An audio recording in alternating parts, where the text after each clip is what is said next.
नमो नमः। स्वागतमस्ते भवतां सर्वेषां संस्कृतशालायां। प्यारे बच्चों, आज की इस कक्षा में हमारा विषय है 9वीं कक्षा का पंचमः पाठ सूक्तिमौक्तिकम। और सूक्तिमौक्तिकम जिसमें कि बहुत ही आकर्षक जीवन में कार्य में संपन्न होने वाली, बड़ा ही साथ देने वाली सूक्तियाँ यहाँ एकत्रित की गई हैं, संकलित की गई हैं। तो इस पाठ पर आधारित वर्कशीट का सॉल्यूशन आज की हम कक्षा में करने जा रहे हैं। तो आप वर्कशीट के आरंभ में आप अपना नाम व अनुक्रमांक और अपने अध्यापक जो हैं, जो संस्कृत आपको पढ़ाते हैं, उनका नाम आप लिखें और उसके पश्चात हम इसे आरंभ करते हैं। और जो पहला ही प्रश्न है बच्चों, उसमें क्या है कि पद्यांशं पठित्वा प्रश्नान् उत्तरत। अत्र एकः पद्यांशः अस्ति। ये एक पद्यांश है, श्लोक है। आपने इसे पाठ में पढ़ा भी होगा, हमने गाया भी है, आपने उसका गायन सुना होगा और आपने याद भी किया होगा उससे, मैं ऐसी उम्मीद करता हूँ। तो यहाँ से ये पद्य, ये श्लोक आपको कितना समझ में आया, ये इन प्रश्नों के माध्यम से जानने का प्रयास किया जा रहा है। तो 3 तरह के प्रश्न आते हैं हमारे पास में। उसमें से पहले है एक पदेन उत्तरत। तो एक पदेन उत्तरत में किस तरह के प्रश्न यहाँ पूछे गए हैं, देखिए। तो प्रथम प्रश्न अस्ति केषु गुणाः गुणाः भवन्ति। देखिए, प्रथम पंक्ति में ही ये आया है, गुणाः शब्द 2 बार आया है। और इस पूरे श्लोक में गुणों को जानने वालों का महत्व बताया गया है, गुणों का महत्व बताया गया है और किस प्रकार निर्गुण व्यक्ति में जाकर गुण भी दोष हो जाते हैं, ये स्पष्ट किया गया है। तो केषु गुणाः गुणाः भवन्ति, किनमें गुण वास्तव में गुण होते हैं, तो गुणज्ञेषु। ये आप जानते हैं कि जैसा प्रश्न वैसा उत्तर। तो केषु गुणज्ञेषु, आपको एक पद में ही उत्तर देना है, तो उत्तर आ जाएगा गुणज्ञेषु। अग्रिम प्रश्न है गुणाः कम प्राप्य दोषाः भवन्ति। अब यहाँ प्रश्नवाची शब्द है कम। कम का अर्थ है किसको। तो गुण जो है वो किसको प्राप्त करके दोष हो जाते हैं, कैसे व्यक्ति को प्राप्त करके दोष हो जाते हैं। तो द्वितीय पंक्ति में आपको इसका उत्तर मिल रहा है। और क्या उत्तर बनेगा, निर्गुणम, निर्गुण व्यक्ति को प्राप्त करके। तो आपको एक पद में ही लिखना है, तो एक पद में हमने जान लिया है। अग्रिम है पूर्ण वाक्येन उत्तरत। आपको इन सभी प्रश्नों का उत्तर पूर्ण वाक्य में लिखना है। प्रथम प्रश्न है नद्यः कदा अपेयाः भवन्ति। जो नदियां हैं वो कदा, अब प्रश्नवाची शब्द है कदा, कदा का अर्थ है कब। नदियां कब अपेय हो जाती हैं, न पीने योग्य हो जाती हैं। तो ये आप देख रहे हैं इस श्लोक की चतुर्थ पंक्ति में आया है कि समुद्रमासाद्य भवन्त्यपेयाः, कि नदियां जो हैं वो कदा। तो पूर्ण वाक्य में लिखना है आपको। तो कुछ हम प्रश्न से उठाएंगे कि नद्यः समुद्रमासाद्य अपेयाः भवन्ति। इस तरह से हमारा पूर्ण वाक्य का उत्तर बन जाता है। अग्रिम प्रश्न है कि कीदृश्यः नद्यः प्रवहन्ति। अब नदियां जो हैं वो कैसी नदियां बहती हैं। कीदृश्यः, कीदृश्यः अर्थात कैसी, कैसी नदियां बहती हैं। तो ये तृतीय पंक्ति में आपको इसका उत्तर मिल रहा है कि आस्वाद्यतोयाः प्रवहन्ति नद्यः। इसको आप सही तरीके से लगाएंगे तो कीदृश्यः की जगह क्या आ जाएगा, आस्वाद्यतोयाः। बाकी सारा का सारा प्रश्न से उठा लें, नद्यः प्रवहन्ति, तो बन गया आस्वाद्यतोयाः नद्यः प्रवहन्ति। ये इसका उत्तर हो गया। और जो आगे निर्देशानुसारम हैं उन्हें भी हम देख लेते हैं कि आस्वाद्यतोयाः नद्यः इत्यनयोः किम विशेषण पदम। अब यदि हम प्रथम सत्र की दृष्टि से देखें तो ये निर्देशानुसार प्रश्न जो हैं वह, इन्हें भाषिक कार्य भी हम कहते हैं, इनका विशेष महत्व हो गया है। ये विशेष रूप से आने हैं यहाँ पर और विकल्प में रहेंगे।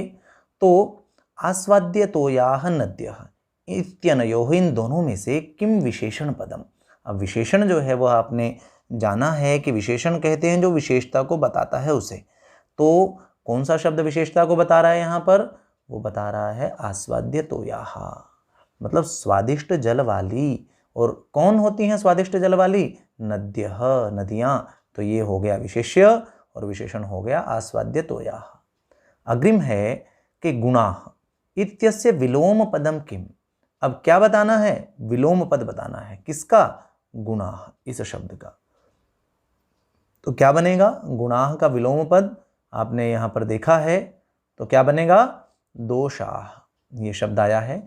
बच्चों ध्यान रखिए आप ये कि आपको श्लोक में से ही उत्तर देने हैं, और क्योंकि अब जब आपके पास में ये भाषिक कार्य में आएगा तो अब शायद पहरे में से ना आए आपके पास में, तो ऐसी स्थिति में जो पंक्ति दी जाएगी उस पंक्ति में से ही विकल्प दिए जाएंगे आपको, तो उन्हीं में से आप उत्तर चुनेंगे। अग्रिम है ते निर्गुणं प्राप्य दोषाः भवन्ति इत्यस्मिन् वाक्ये किम क्रियापदम। अब क्रियापद छांटना है, तो क्रियापद क्या बनेगा यहाँ पर? भवन्ति। भवन्ति क्रियापद है यहाँ। तो इस प्रकार हमने इन प्रश्नों का उत्तर जाना। थोड़ा और अभ्यास आगे देख लेते हैं।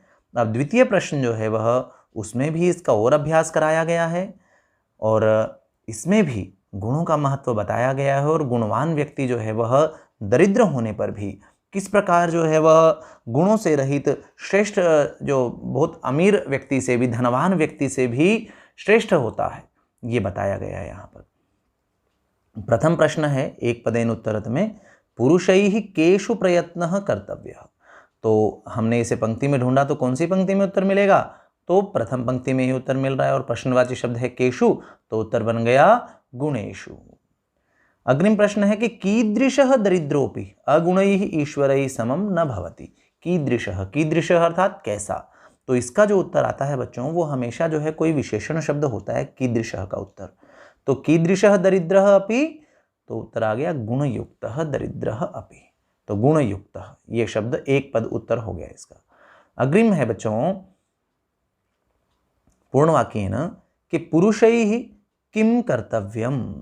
मनुष्यों के द्वारा, यहाँ पुरुष शब्द से तात्पर्य केवल मेल नहीं है, यहाँ पर मनुष्य के द्वारा, वास्तव में ये भाव है यहाँ इसका कि मनुष्य के द्वारा किम कर्तव्यम, मनुष्य को क्या करना चाहिए। तो पुरुषैः मनुष्यैः किम कर्तव्यम गुणेष्वेव ही प्रयत्नः कर्तव्यः। और क्योंकि ये पूर्ण वाक्य से है तो कुछ प्रश्न से उठाएंगे। तो जैसे पुरुषैः सदा गुणेषु एव प्रयत्नः कर्तव्यः। पुरुषैः सदा गुणेषु एव प्रयत्नः कर्तव्यः, ये बन गया। और अग्रिम जो प्रश्न है वो है गुणयुक्तः दरिद्रः केन समः न भवति। गुणवान जो दरिद्र होता है, गरीब व्यक्ति गुणों से युक्त है, लेकिन वो केन समः, कौन उसकी तुलना नहीं कर सकता है। तो गुणयुक्तः दरिद्रः ईश्वरैः अगुणैः समः न भवति। ये अंतिम चरण में से यहाँ इसका उत्तर हमें मिला है कि गुणयुक्तः दरिद्रः ईश्वरैः अगुणैः समः न भवति। ये हमने जान लिया पूर्ण वाक्य का। और फिर से देखिए कुछ निर्देशानुसार में भी प्रश्न आ गए हैं हमारे सम्मुख। तो प्रथम प्रश्न है दोषेषु इत्यस्य किम विपर्यय पदम अत्र प्रयुक्तम। विपर्यय पद मतलब विलोम पद। अब विलोम कहे विपर्यय कहे तो समान ही है। तो दोषेषु, दोषेषु इसका विपरीतार्थ क्या बनेगा? गुण बनना चाहिए। तो कहाँ है? गुणेषु, ये शब्द है यहाँ पर, तो बन गया गुणेषु। आगे है ईश्वरैः इत्यस्य किम विशेषण पदम। ईश्वरैः इस पद का विशेषण कौन सा आया है? तो बच्चों जब विशेषण पूछे आपसे तो वो विशेष्य के आसपास ही मिलेगा, मतलब वो शब्द जहाँ पर ईश्वरैः है उसी के आसपास आपको उसका विशेषण भी मिलेगा। तो ईश्वरैः अगुणैः, अगुणैः ये इसका विशेषण पद हो गया है। और अब अंतिम जो है यहाँ पर वो है कि धनी इत्यस्य विलोम पदम श्लोकात् चित्वा लिखत।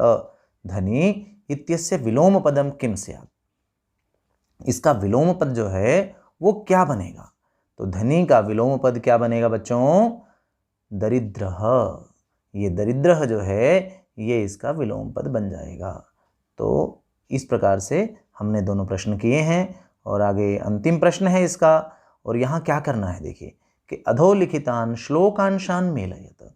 यहाँ लिखे गए, नीचे लिखे गए श्लोकांशों को आपस में आपने मिलाना है। तो किस तरह से मिलाएंगे देखिए, एक तरफ जो है वह ये क ख ग करके लिखे हुए हैं, दूसरी तरफ रोमन में 1 2 3 करके लिखे हैं। तो हम क ख ग से रोमन के 1 2 3 की तरफ मिलाएंगे। तो हम थोड़ा सा यहाँ पर गाकर भी नहीं, क्योंकि मिलाना और आपको मज़ा भी आएगा इसमें। अक्षीणो वित्ततः क्षीणो। अब ये प्रथम श्लोक की ही पंक्ति है, तो किससे मिलेगा? वृत्ततस्तु हतो हतः, इससे मिल जाएगा ये। अग्रिम है आत्मनः प्रतिकूलानि। और यहाँ क्या बनेगा? परेषां न समाचरेत्। और तृतीय है नादन्ति सस्यं खलु वारिवाः परोपकाराय सतां विभूतयः। ये तृतीय पंक्ति है नादन्ति सस्यम, और ये चतुर्थ पंक्ति मिल गई इससे परोपकाराय सतां विभूतयः। अग्रिम है गुणेष्वेव हि कर्तव्यः प्रयत्नः पुरुषैः सदा। इस तरह से आपस में मिल जाएंगे। और आरंभ गुर्वीक्षिणी क्रमेण, किससे मिलाएंगे इसे?